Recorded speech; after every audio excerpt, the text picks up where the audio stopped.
Hello, all. Welcome to this session. In this session, I am going to give you an assignment which is based on using two-dimensional arrays in Java. As part of this assignment, you need to write a Java program to print a two-dimensional jagged array in a tabular format. So, as part of this assignment, you need to first create a two-dimensional array, which is not a normal two-dimensional array. You have to create a two-dimensional array in a jagged array format. Okay. So it's a two-dimensional jagged array. Instead of a normal two-dimensional array, it's a two-dimensional jagged array where the first row should have three elements. You see, every row has different number of columns otherwise. Okay. First row has three elements or columns. Second row has five elements or columns. Third row has four elements or columns. Fourth row has two elements or columns. Okay. Fifth row has seven elements or columns. Like that, different rows of this 2D array have different number of columns or elements. Fine. And also, when you print the output, okay, when you print the elements of this two-dimensional jagged array in the output, they should be printed in a tabular format, okay? The kind of table, instead of printing them in a sequential manner, normal way, you have to print them in tabular format. So this is what is the assignment, guys, and these are the instructions that you need to follow while writing the Java program. So you first create a 2D array either in a shortcut representation way or in a normal way and initialize elements of that array. Make sure that the first row of that particular 2D array has three elements or columns, second row has five elements or columns, third row has four elements or columns, fourth row has two elements or columns, and fifth row has seven elements or columns. So now you can pause this video and start writing the Java program. Hoping that you have written this Java program, you have completed writing the Java program for solving this assignment. Now you can watch me writing the solution for this, okay, assignment, okay. I'm also going to provide the solution for this assignment so that you can cross-check your Java program with mine. If we both are on the same page, then you are good to go.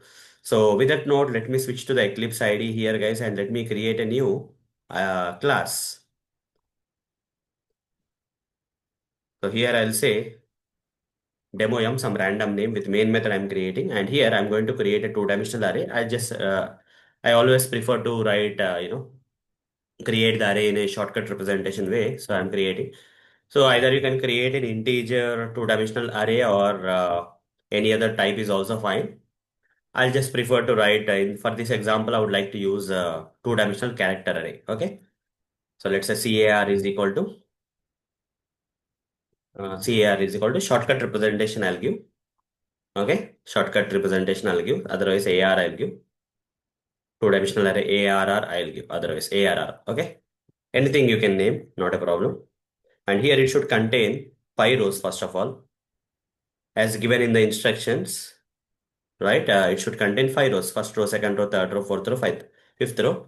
So that's the reason I created this the shortcut representation like this, where we have first row, second row, third row, fourth row, fifth row.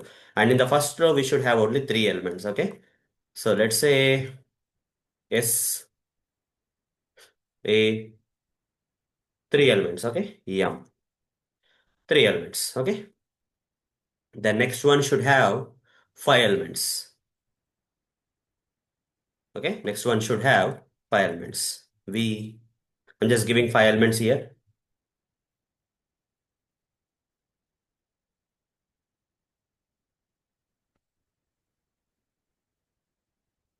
Done.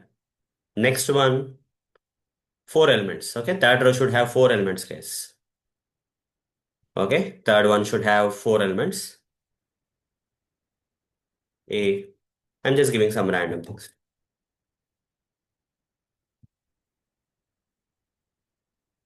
Done. And now, fourth row should have two elements. Okay, fourth row should have only two elements. I have to give two elements here. The fourth row, I'll give like this. Then fifth row should have seven elements. Okay, fifth row should have seven elements. Just giving some seven elements.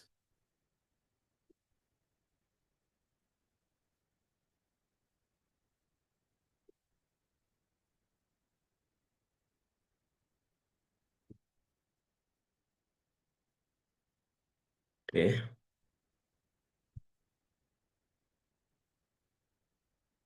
Okay, done. Okay.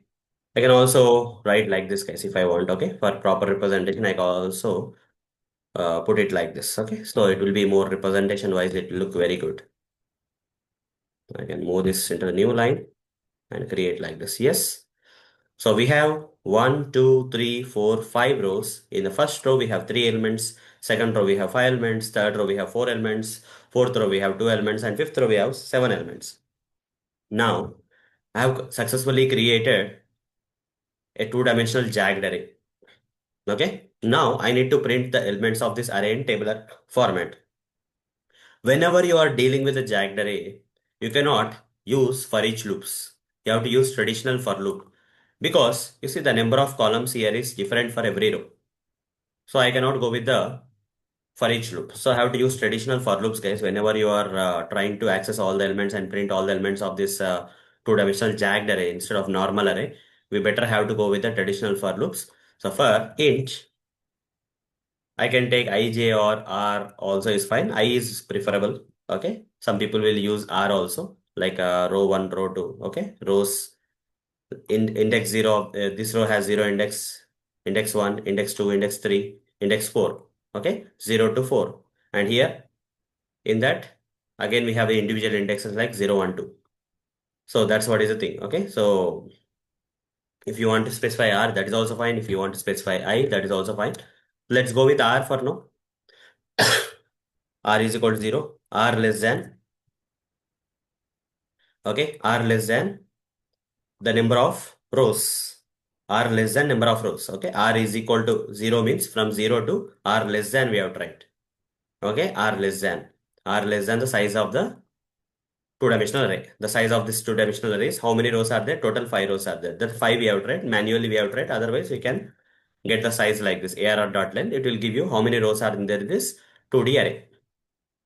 Then R plus plus, and here go inside and write the traditional for loop, and here I'll write down int c is equal to 0, c is equal to 0, 0, c less than, c less than. So here, how many columns are there? How to find out? In the first row, how many columns are there? We have to find out. For that, we have to write arr of 0. Okay, this one is 0, right? Index 0. Arr of 0 dot length. But in the next iteration, we have to write AR of 1 dot length. Then again, we have to write here AR of 2 dot length, AR of 3 dot length, AR of 4 dot length. Okay, this keeps changing, this 0 keeps changing. So instead of giving this 0 here, give R. Okay, in the first iteration, R will be 0. So it will check, it will take the first row. AR of R will become 0, 0 dot length. Okay, then R, then C plus plus. Here R stands for row, stands for column. Otherwise, you can give IJ also instead of giving RC. Now, like this, after that, you just write it system.out.println ARR of, okay, R, row index and column index, okay, AR of RC. Like this, you can write, but I want to get this particular output printed in. If I print it as it is, if I run the code as it is, I will not get the output in tabular format. You see, all the elements of this array will be printed in a sequential order. Like this, okay, in separate lines. So to get in proper tabular format, I'll just remove the ln, and here after printing this, I'll just give a space, concatenate with space for every element, and everything will get printed in the same line because of the print statement. And after this inner for loop, I'll just okay, write a print ln so that we'll go to the new lines. Okay, let's run for every row. After every row, we are going to go to the new line because of this. Run this, and now you will get the jagged array printed in tabular format. You see, same format, tabular format it came, right? So this is how we need to write the Java program to print the elements of a jagged array in a tabular format in the output. So hope guys you understood how to write a Java program to access and print all the elements of the jagged array. Here, this part is important, guys. This part, okay? AR of, you have to make it dynamic, guys, okay? We should not give any 0 or 1 here. In the first iteration, R value will be 0. Okay, after printing Sam here, Then in the next iteration, r will become 1, right? R will become 1, 1 less than the 5, then it will go inside, and here ARR of 1 will come because the current value of R is 1. ARR of 1 will come. What is the size of this ARR of 1? 1, 2, 3, 4, 5. So here dynamically you are getting the size as 5. In the first row, the first iteration when R was 0, ARR of 0 dot length. What is the size of this ARR of 0 dot length? Okay, 3. So it will come 3 here. Dynamically the size of that particular row is getting changed here for the inner for loop. So this is how we need to write the Java program, guys, and this is the logic. So that's all for this session. See you in the next session. Thank you. Bye bye.